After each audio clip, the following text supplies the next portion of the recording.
Stuff Podcasts.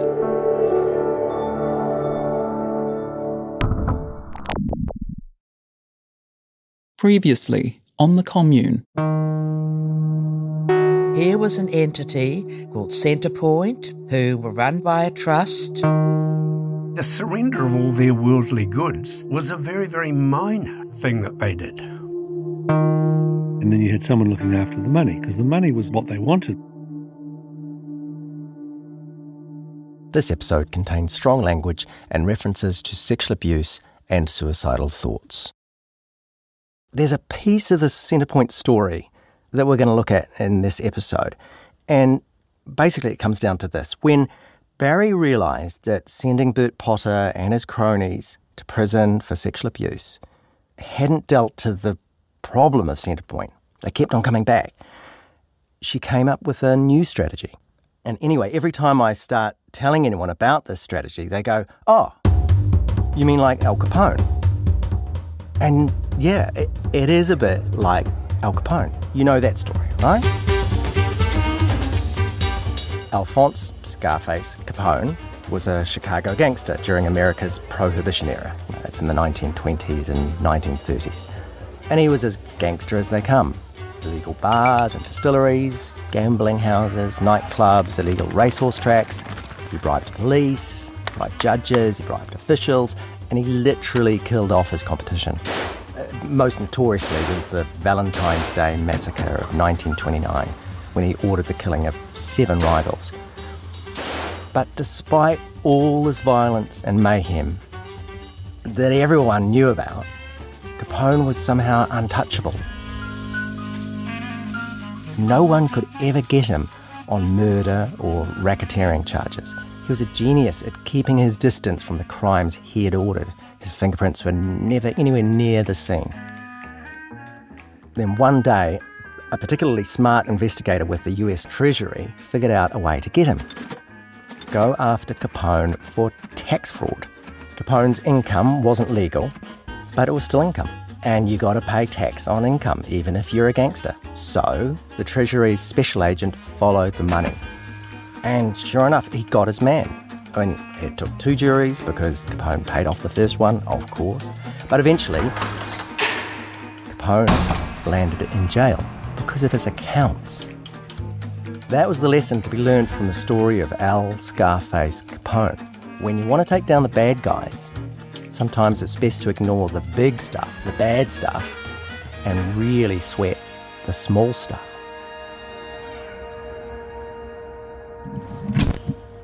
While you may not consciously be able to recall everything that happens to you, it's all stored in the unconscious mind.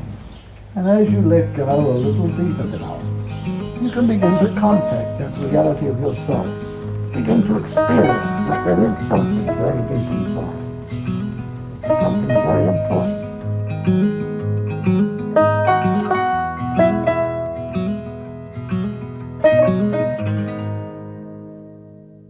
I'm Adam Dudding, and this is The Commune. Episode 11, Zombie Commune.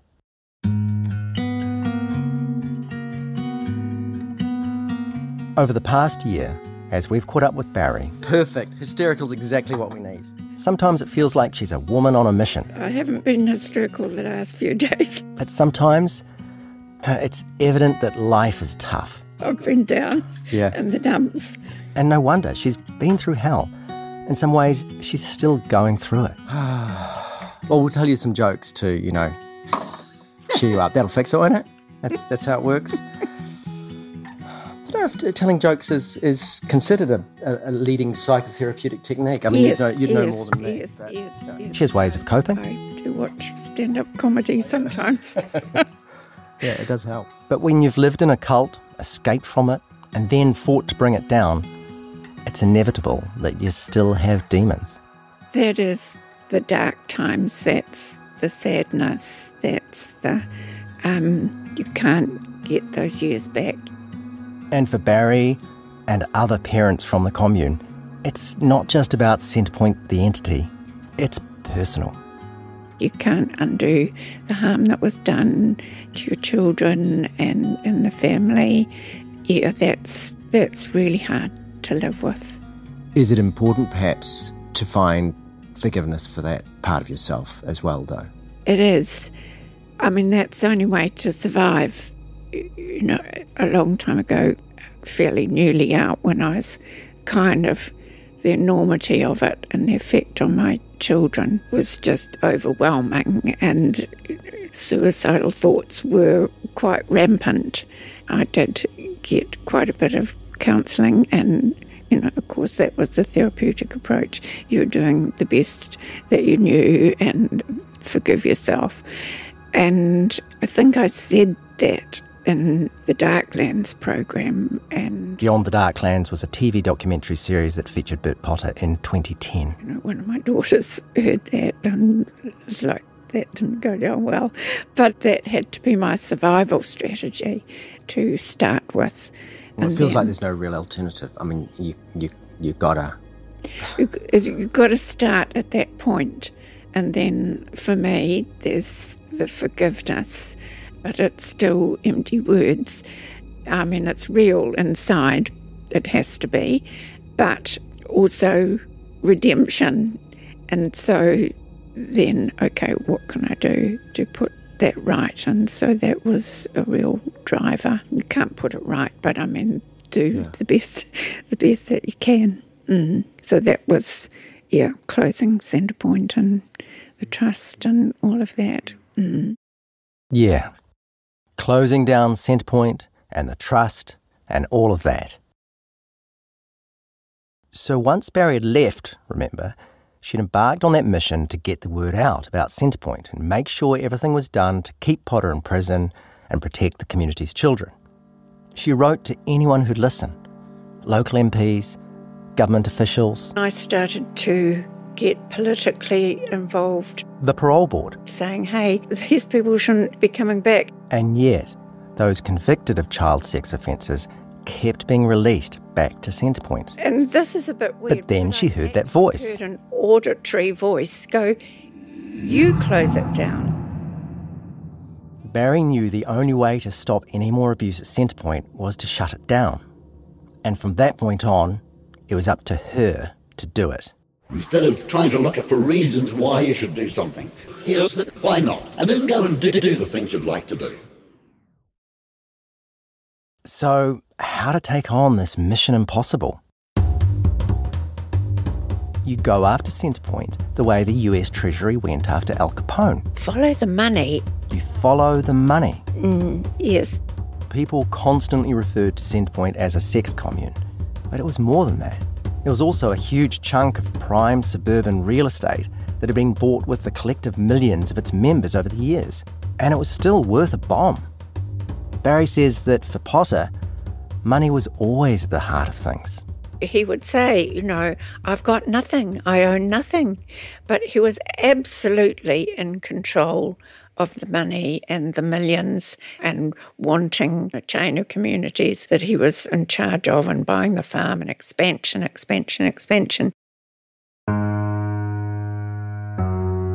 Remember, way back at the beginning, Centrepoint established itself as a trust, which is basically a legal entity that owns all the assets of an organisation. A group of trustees are supposed to control it. And for Centrepoint, Barry was one of the early trustees. Many of the other pioneers had been too. Keith, the former GP and missionary, had even been chairman at one point. Curiously though, Potter was never a trustee. In the trust deed, he was instead named as Centrepoint's spiritual leader. But there's no getting around the fact that he controlled everything that went on. Yes. And over the years, as people joined Centrepoint, remember they had to hand over all their assets. Barry herself put in $6,000. That's about $60,000 in today's money. It was from the breakup of her first marriage. It must have been a cheque in those days. So everyone chipped in. Those were the rules. Well, nearly everyone. Did Bert put anything in? No, he didn't. It later turned out Potter had given about $6,000 to his ex-wife around the time everyone was meant to be handing over all their worldly wealth. Other people, if they did that secretly because that wasn't permitted. And later, it turned out he had even more stashed away. $4,000 in a bank account in America. Anyway, Barry thinks, the trust has got all this money and assets, which came from people who've left Centrepoint, people who are vulnerable, people who are taken advantage of. Surely they could get it back, suck the money out of the place, and it would die. So if you were going to kill this beast, the heart was the trust. That's how it was in my mind. So she and a friend visit a professor at the Auckland University Law School to see what he thinks. And then the opinion came back, and it was very clear, no, you put money into a charitable trust. You can't get it back. You can't go, I put my $10 into the Red Cross, now I want it back. You just can't. And so he just said there wasn't a legal leg to stand on for getting our money back. Besides, no one had any receipts. So that sort of went flat. But Barry is nothing if not tenacious. She goes to see a senior politician. He's a bit sceptical and tells her he thinks there's nothing you could do. But as she leaves, he says, look, if you're really serious about this, contact the Crown Law Office. Crown Law. That's the agency which represents the government from a legal perspective. So Barry gets in touch with them and they say, look, it's our job to protect trusts. We've never closed a trust down in New Zealand, so you're wasting your time. But Barry has as much time as she has tenacity. I mean, she's already given Centrepoint so much of her life. Why not persevere? So she keeps on at Crown Law, and eventually they say, well, if you can get 6 affidavits about criminal activity, we might look into it. Of course Barry was up for that. So I got those 6 affidavits from significant people. Crown Law reads them and goes, OK, we'll look into this, but you need to get yourself a lawyer. Barry is at last making progress, but it's tough going. And then she gets some luck. Through the ex-Centrepoint community and friends of friends, they find a lawyer who's just come back to New Zealand. And he's interested because it's such an unusual case. Barry knows straight away that this guy, Bruce Gray, is perfect. If I believed in God, I'd say sent from God. Bruce Gray agrees that attacking the trust is not straightforward, but he has an idea. He says, look, Barry, if you go for closing the trust, everything will go back to the Crown. What we have to do is close the community, but just reform the trust so that assets can be held and somehow we'll put them in good caring. So things are at a crossroads. With those 6 affidavits in hand, the government is now considering an inquiry into the Centrepoint Trust. And meanwhile, Barry and her team of ex-Centrepoint supporters, with the help of Bruce Gray. Bruce Gray, sent by God. Yes. Have figured out... you don't kill the trust, you change the trust. Yes. Continue. Well, actually, before we continue, we need to explain a few things. Of course, not everyone agreed with Barry. Not everyone wanted to tear Centrepoint down. In fact, there were 4 different factions in play around this time. There was Barry's group. All been former adults at Centrepoint. In that group, there were about 50 people. Then some of the children got wind of it and started challenging our group. These were former children of Centrepoint, including some of those girls who'd taken cases to court.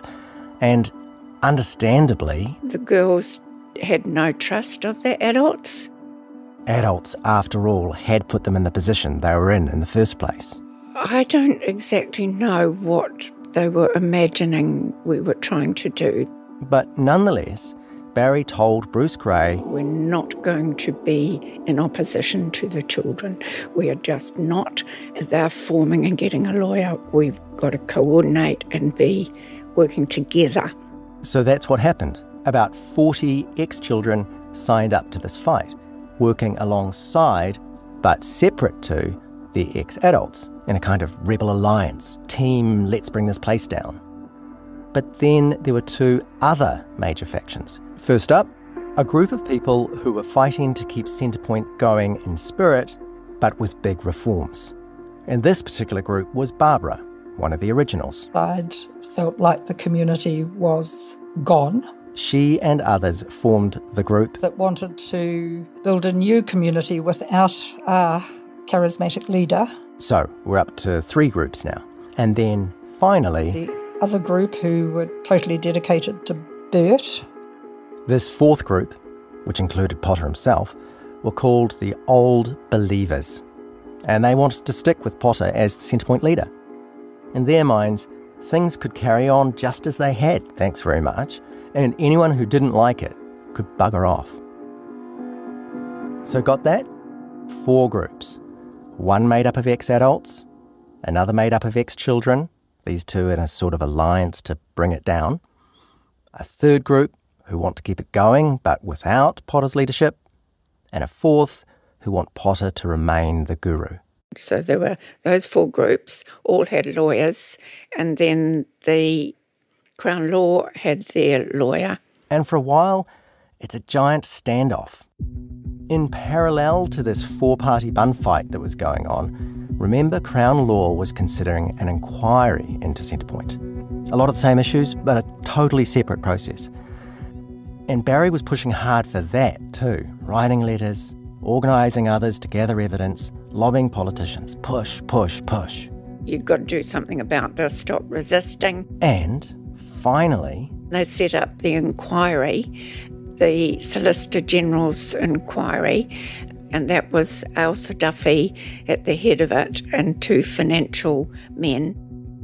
So Barry has got one of the things she wanted. Ailsa Duffy, a Queen's Counsel, that's a lawyer recognised as being at the top of their game, was appointed to take a deep dive and see what was happening and what had happened under the umbrella of the Centrepoint Trust. At a few points during this podcast, we've really questioned what Barry was up to. But also, you do have to admire her, the tenacity it took to embark on this mission, to shoulder responsibility for putting some things right. Here's Ray, the cop. Look, I think she was a woman of great integrity and courage. She was torn because of her earlier involvement, but I think she did the right thing and she knew she was doing the right thing, and that wasn't easy. Robert, the pioneer who left early on and went to the police, he could see that even though Barry had stayed on for a very long time, she wasn't like many of the others. She saw, like me, that she couldn't change it. She was very loyal, Barry, to everybody. She was. She frickin' lovely. So, lovely Barry, courageous Barry, loyal Barry. How's she going to pull this off? She's got this all lined up, but it all still seems so hard. Luckily for her, she has a lot of people on her side, but she also has a secret weapon. Do you think anyone ever figured out that there was a secret pipeline of information? That's right. Barry was well and truly gone from Centrepoint, but in her battle to bring the place down, she had an insider feeding her information. After the break... It was the mole, and I was very protective of him for years, but now, you know... To see through the garbage they sort of cover themselves with, to be able to see through all the images they carted around. You know that sting we play at the start of each episode? Stuff Podcasts. Yeah, that one. We put it there because the Commune isn't the only show to come from the Stuff podcast empire. Stuff has been making podcasts since 2017 when we launched the true crime series Black Hands. And in the year since then, we've launched another 20-odd series covering a huge range of topics. The Erebus disaster, masculinity, the coronavirus pandemic, disability, the Polynesian Panthers, and many more things I don't have time to mention in this very short ad. They're all available at stuff.co.nz/podcasts. Go check them out just as soon as you've got to the end of this episode of The Commune. Something is creeping in, don't follow it down. Let me introduce you to Barry Clue, an authorised financial advisor from New Zealand and a very special kind of stain on humanity. He was a very knowledgeable young guy. He was a registered financial advisor. Type of guy that was bending over backwards to help you. Now, you could be forgiven for thinking that Barry sounds like a great guy, and you'd be right.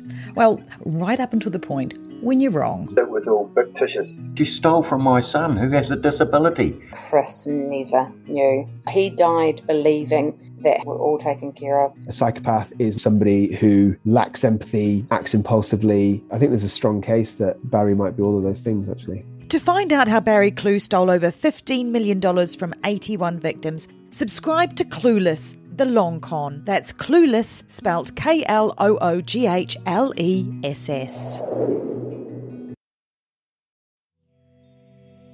The one thing you can say about the story of John Sweden is it's complicated.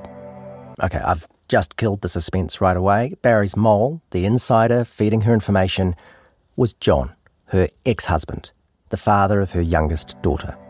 So, while Barry is fighting to bring Centrepoint down, John's on the inside, and he's smuggling ammunition out to Barry to use against the commune he's still living in.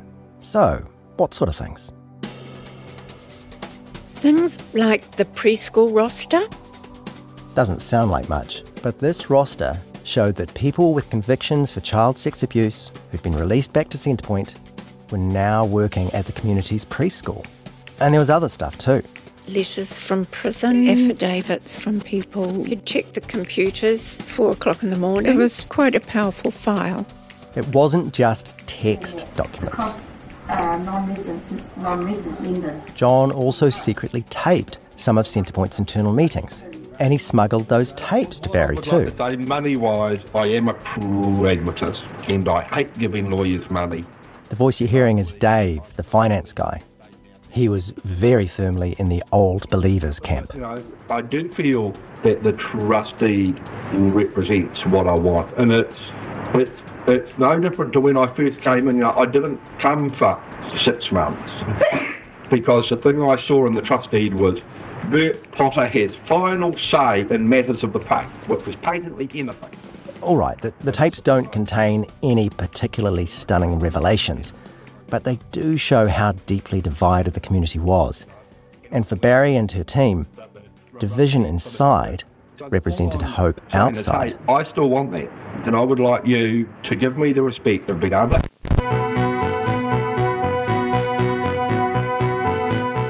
Yeah, okay, this music, we should explain, it's on the tape. It must have been on the cassette before John recorded over it with the meeting. We think that it's probably a little composition of John's.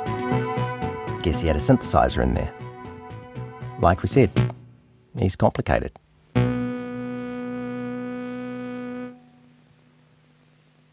So, as well as being someone who dabbled in creating electronic music and in spying, John was best known for his pottery. There used to be a big competition for ceramic artists, and he'd been a winner. You can still find his work for sale in pottery auctions. John Sweden was born in Hamburg, Germany during World War II. Born, in fact, during a bombing raid. When he was 6 months old, his father was captured by the Russian army and spent 7 years in prison. So, right from the start, life wasn't easy for young John. We know this because he wrote about it in the Centrepoint magazine and also in his religious statement to the Takapuna Council all those years ago. John moved to New Zealand when he was 9 years old. He married, had 2 kids, and had swanky jobs in advertising, including as managing director of his own agency. Then, his life kind of unravelled for a while. He walked away from his career and his marriage fell apart. Eventually, he found the craft of pottery. He met Barry, helped establish Centrepoint, was one of a number of men at the community who had a vasectomy reversal, and became a father again. John wrote about the power of Bert Potter and what an influence this guru figure had been on his life. That influence, though, would eventually lead him to prison. John was one of the men charged with child sex offences from the early days of Centrepoint. In his case, indecent assault of 2 girls, one aged about 12, the other 14. At first, the response from most of those accused was denial. But when John landed in court in 1992, he reacted differently. Here's Barry. By the time the convictions or the charges came through, John had fully accepted his actions were harmful and not okay, and he was the first to break ranks and plead guilty. And at his first meeting with the prison psychologist, he just admitted immediately it was wrong. He was hugely wrong, and he was sorry for the harm done. And as he told me later, the psychologist nearly fell off her chair because it was so unusual to get that. But don't just take Barry's word for it. Here's what the judge had to say when he sentenced John to 11.5 months in prison. I accept you had no intention of causing harm to either child. You went astray under the powerful influence of a misguided social experiment. The judge went on to say that John had shown considerable courage and leadership in taking this stand. There are others coming to trial who are denying their part in such matters. The pressure on you not to break ranks must have been quite strong. So yeah, with John, it's complicated. John Sweden died while we were making this podcast. He was 78. Remember, Barry and John split up around 1987, yet she can't entirely turn her back on that shared past. One of the things I loved about John, he could be so funny. Oh dear. And in amongst the hoard of documents Barry had given us, we found evidence of that ourselves. Take this certificate he printed up and put on the Centrepoint notice board for the Global International Environment and Humanitarian Award of Notable Achievement and Excellence for the Advancement of Universal Peace and Economic Prosperity. Bert Potter, recipient. For his dedication to fundamentalism and believing his own bullshit. Signed 30th of October 1996, signature God. But really, perhaps the greatest piece of satire John produced?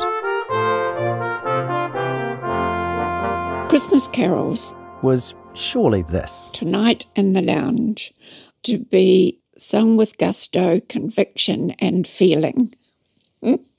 On the first day of Christmas, my true love gave to me one sugar pill and a lesson in honesty.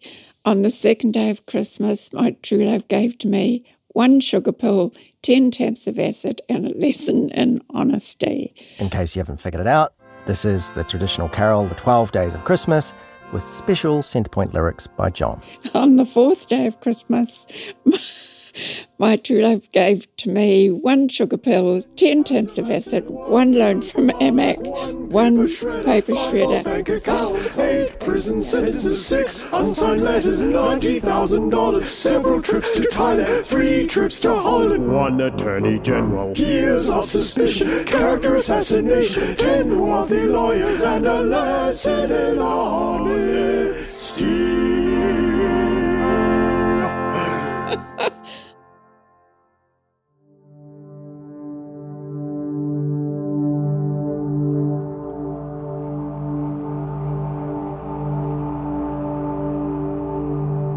When Barry looks back at what John did, the good and the bad, she's left thinking, you know, at least he tried.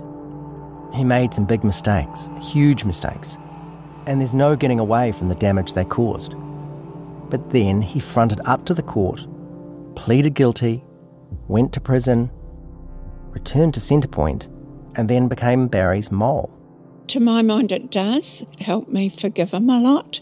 I know it's kind of a classic word, redemption, but it became quite an important word for me, that taking, you know, in the legal world it's restorative justice, but, you know, it's a profound human concept. When you mess up, do something to redeem what you've done. You can't go back and undo it, but do something. And so that was him doing that.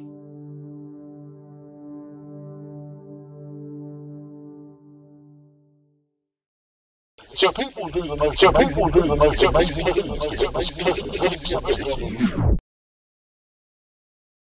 During this period when you've got John running around being the spy and Barry's team and the Centrepoint kids team outside trying to tear the walls down, it's fair to say things were getting quite tense inside the community. Sometimes there were punches thrown. Once, there was an incident where someone tipped a bowl of muesli over someone else's head during an argument. That incident made the Centrepoint magazine with a poem entitled Serial Offender. Actually, it even made the real newspapers a couple of weeks later when police cited it as evidence of escalating tensions. The police then visited Centrepoint and seized 10 firearms. A community member quoted in the newspaper said the guns were only used to kill cows and possums and that the police would have been better off seizing the muesli. One of the teenagers we've spoken to from the 1990s, who didn't want to go on tape, remembers this period as a time of division and sadness. Kids would be watching the parents and their factions fighting. One group huddled at a table over on that side, the other over on the other, kids in the middle, just getting on with each other regardless and rolling their eyes. She's sad Centrepoint couldn't survive in one form or another, but she saw how entrenched people were. Those who wanted a new community versus the Potter loyalists, the old believers. How would you characterise the religious beliefs of Bert Potter? Oh, very similar to the teachings of Jesus Christ. That to love one another, love your neighbour, stop judging people. Love your neighbour and love your neighbour's children?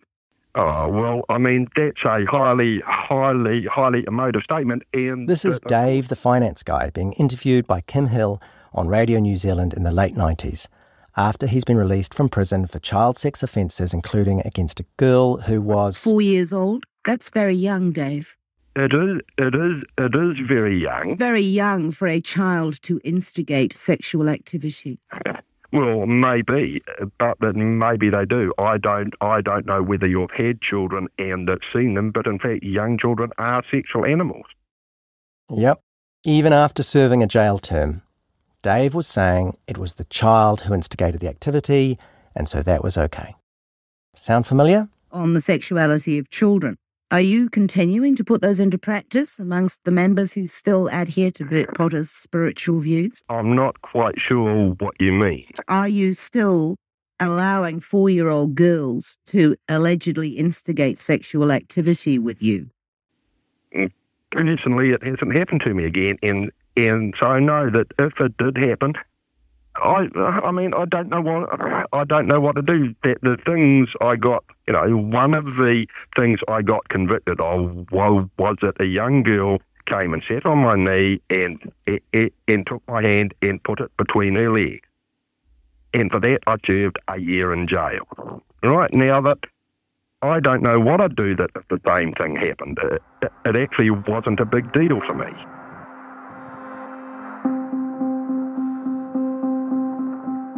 By the time this interview rolled out over the airwaves, Dave the finance guy was one of the few originals left at Centrepoint.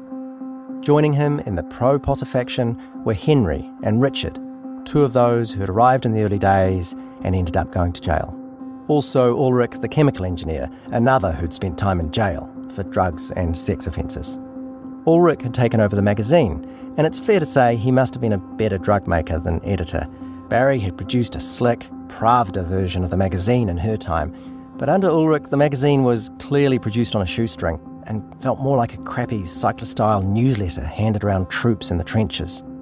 Meanwhile, Potter was still in jail and becoming more and more isolated and lonely, almost deranged. His wife Margaret had left him not long after the big court case and divorced him soon after. From his prison cell, he wrote a series of essays called Living and Loving, which, suffice to say, spouted much of the same old waffle he'd been spouting for years, including enthusiastic endorsement of sexual contact between adults and children. In his letters to the community, he goes on and on about one of the ex-members, saying he must have worked in cahoots with the girls who ended up giving evidence against him.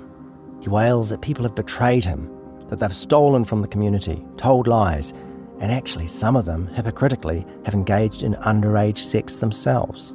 By 1998, Potter has had a couple of heart attacks, is suffering from arthritis in his shoulder, and has a gap in his top teeth where an inmate punched him. He is nearing the end of his sentence and agitating to go back to Centrepoint. But it's a toss-up as to what's looking more shaky, the ageing guru, or the commune he wants to reign over once more. We have to accept that those principles are not captured very carefully. One of the final blows to Centrepoint came from that Queen's Council, the lawyer, Ailsa Duffy, who, remember, had started the Solicitor General's inquiry that Barry had agitated for. It took a while. 2 years. But eventually she came out with that massive 2-volume report. It landed on Centrepoint like a bomb. Ailsa Duffy had surgically dismantled Centrepoint's overblown claims about itself, stretching all the way back to its foundation. She was brilliant. Well, that depended on your viewpoint. Ailsa Duffy didn't seem so brilliant to the old believers, like Dave, the finance guy. He claims that the inquiry's findings constitute religious persecution. And he joins me now. Here he is in that Radio New Zealand interview with Kim Hill again. Why do you feel religiously persecuted? Oh, well, basically because there seems to be a campaign. I don't know that it's orchestrated, but it's happening. And the report of Ailsa Duffy and the Committee of Inquiry says that Bert Potter's teachings aren't religious and that he's not fit to be our spiritual leader. That's right. So, yeah, one of the things the report did was slam the idea that Centrepoint was a legitimate religion. It also slapped down a bunch of things that were central to the Commune's DNA, including the therapy. Duffy said Centrepoint's therapists might be well-meaning, but they lacked qualifications, training, and adherence to professional and ethical standards. Sexual relationships between counsellors and clients, the practice that Potter always bragged about. The best thing you can do for when they come to you for help is to give them a good, very loving, very intimate fuck. All these years later, that was still going on sometimes. The inquiry also had big problems with the morality of making vulnerable people hand over cash and worldly possessions when they joined. Ailsa Duffy wrote that for someone who arrived at the community at a particularly low point in their life and had come to depend on the commune, the choice between joining, and all that entailed, or leaving, may have been no choice at all. And besides, the inquiry pointed out, these people had joined Centrepoint in the hope of a better, less selfish, more honest, loving lifestyle. Instead, quote, the utopian ideal never eventuated. And then there was all the money that had disappeared. $120,000 in legal bills over the trust fight. $230,000 on criminal legal fees. There was money for holidays for some members. $1.4 million was lost on that goat farm malarkey. And then things like a dodgy $1 million transfer of money to Centrepoint from AMAC, the abortion service Centrepoint members had gained control of. In the end, the loan was registered as a mortgage against Centrepoint and became a financial millstone. If you're listening closely, you might have noticed that in John Sweden's Christmas sing-along satire, one of the things he mentioned was one loan from AMAC. Anyway, it was episodes like this that convinced Ailsa Duffy the trust itself was dysfunctional and indeed had never operated properly.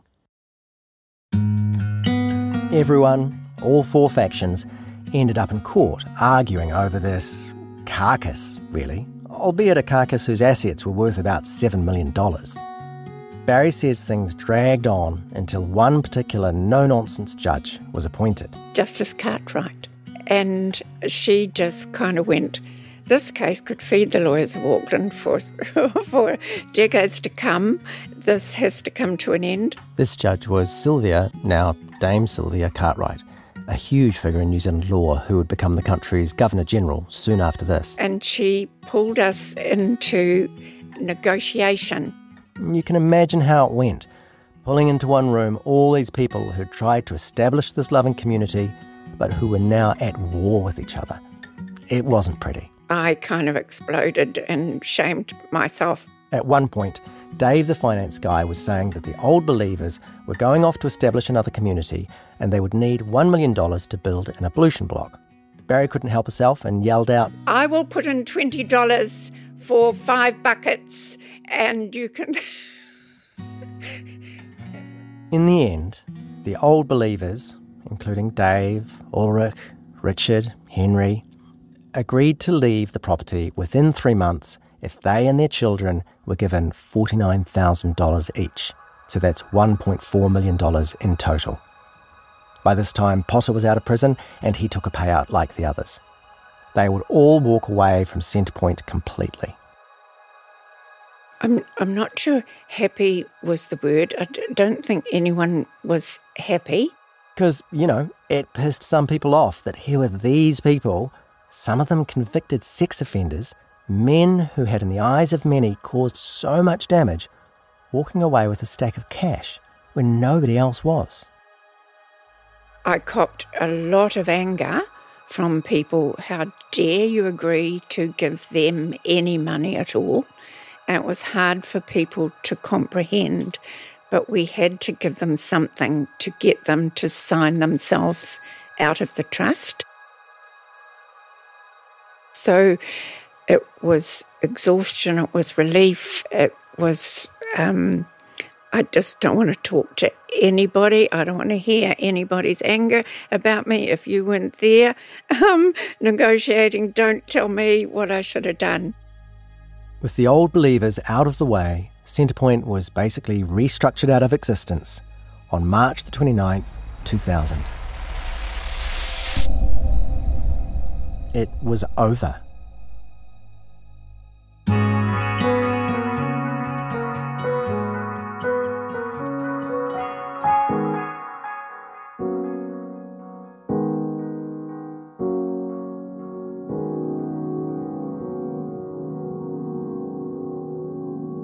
With a story like this, there's no such thing as a happy ending. But all the same, some things were made right. The trust was renamed the New Zealand Community Growth Trust. Notice the word Centrepoint has disappeared. This new version of the trust had the task of administering the remaining assets, including the property, and supporting the ex-members and children. This new trust is still going today. It means that children of Centrepoint have been able to get money for things like dental treatment and education. It paid for things like that big Massey University study into the impacts of Centrepoint on its children. It's not perfect by any stretch. People we've spoken to are angry and frustrated about the new trust even today. Some say they feel re-victimised every time they have to ask for money from it. Others reckon the decisions about who gets a grant or not aren't always fair. In its 22 years, Centrepoint had so many people through it. So many people with different backgrounds, so many people with different experiences, so many people with different stories. And in the 20 years since the Commune's collapse, they've scattered far and wide. And they've had time to reflect and think about the place. You've heard a lot from people who lived there. We discovered that Centrepoint people are often really, really good at talking. But there are some people who have been, I guess you could say, less enthusiastic about talking. It's not like we didn't try. Henry here. Hello, Henry. It's my name's Adam Dudding. I'm a reporter with Stuff. And my colleague Eugene and I are making a podcast documentary about Centrepoint. Sorry, no thanks. Yeah, this is Henry, one of the guys who got sent to prison. I kind of prattle on a bit, trying to convince him to chat, but... Well, I thought I made it quite clear to you a couple of minutes ago that I don't want to talk to you at all. Mm-hmm. Okay. No, look, I just I thought I'd take the chance to let you know who I am. Yeah. And why perhaps you could trust us to listen to what you're saying. But I wouldn't trust you with a bar aside. Sorry, bye. Okay, well, Well, if at first, etc. Hi, Ian speaking. Hello, Ian. Yeah. My name's Adam Dudding. I'm a reporter with Stuff.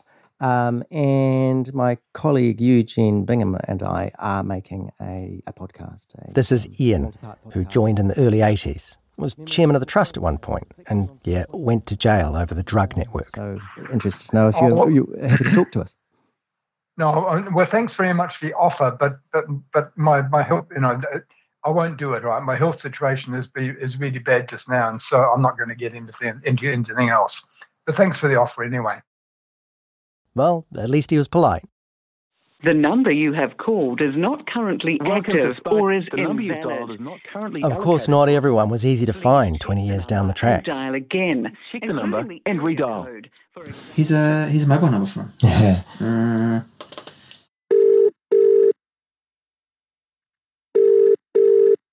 Sure. Hello, is this... It is. The very same. Excellent. My name is Adam. For legal reasons, we can't name this man, and we've changed his voice. He wasn't convicted of anything, but he's a guy who was at Centrepoint for a bunch of time in the 80s through the 90s. That's true. I was there for a bunch of time in the 1980s. Not the 1890s. Yes, but I don't want to talk to you. Right. And I'm not going to. Sure. I'm not going to. Sure. Can you tell me why? Yes. It's because I have a family. Mm-hmm. And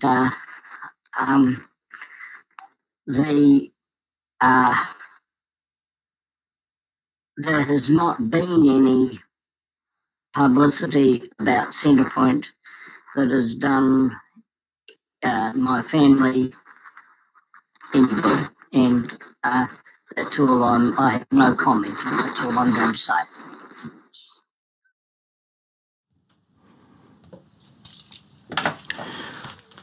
Wow. He's there? He's there. He doesn't want to talk? No, he's like lots of them. It's interesting, isn't it? The children want to talk, but the adults. Well, also, for me, I just felt a little...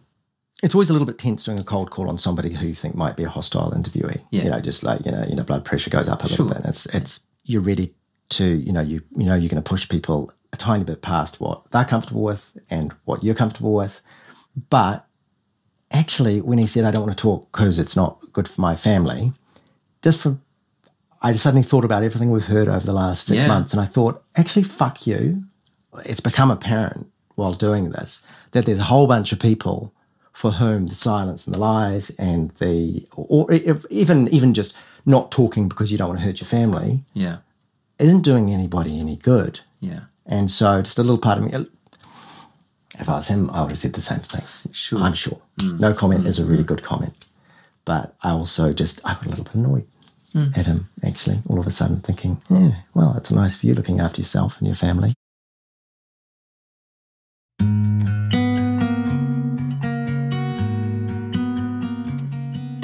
One of the other people we tried to speak to was Ulrich, the chemical engineer.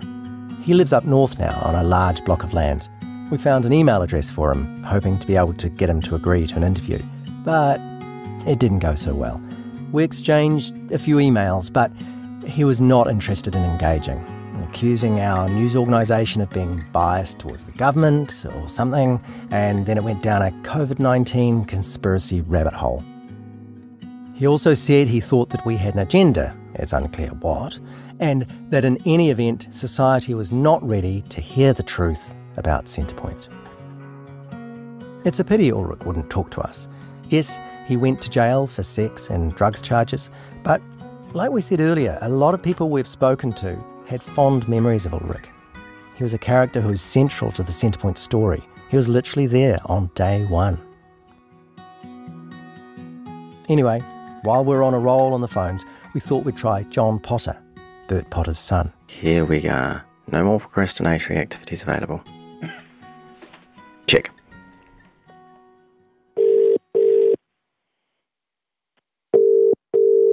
Hi, it's John Potter here. I'm not available right at the moment. Your best bet to get hold of me. But after going to voicemail and then emailing him, we got an email back.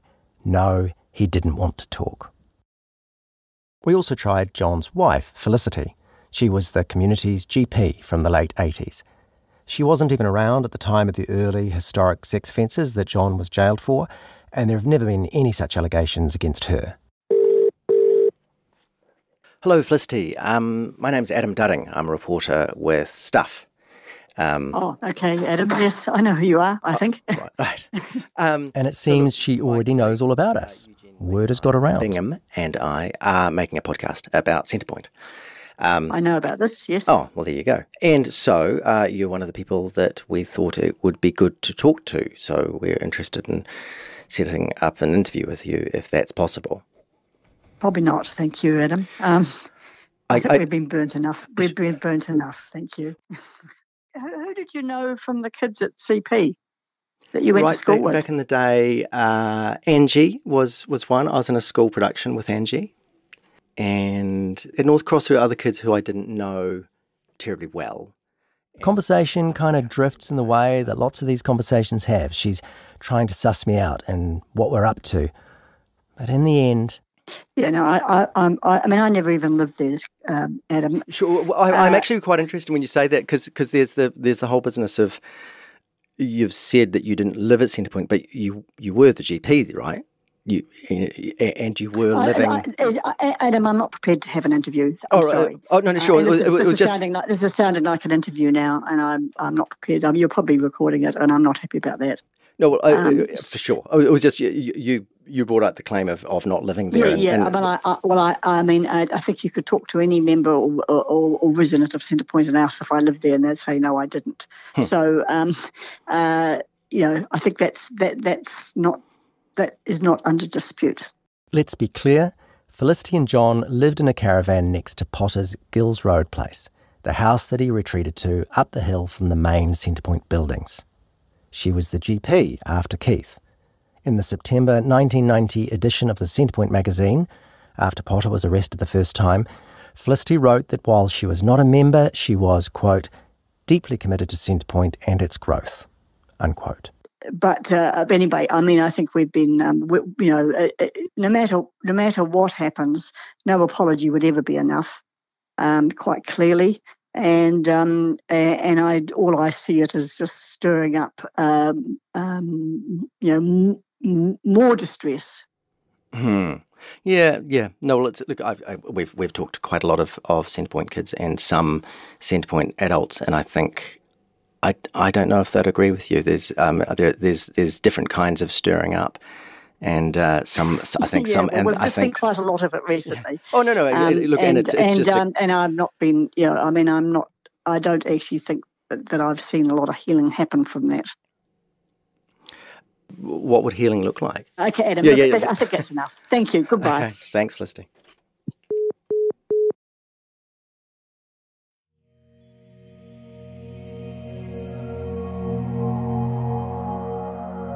We kept trying others, but despite our efforts, it looked like we weren't going to get a lot more. That's quite weird. That we weren't going to get to interview anyone who had been convicted of sex crimes against children at Centrepoint, anyone who had actually served time, anyone who could actually answer our questions about whether they were sorry for the damage caused at Centrepoint or reflect on what had happened. And then, one day... Hello, Adam speaking. The phone rang. Hello. Oh, hello. Sorry. Hello. Hello, can you hear me? Hello. Hello. Hello.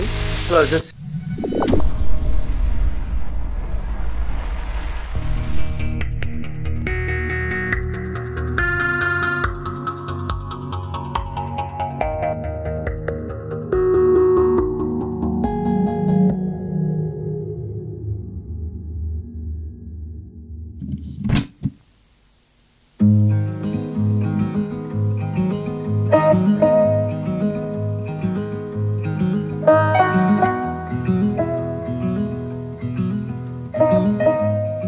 That was episode 11 of The Commune, a Stuff production.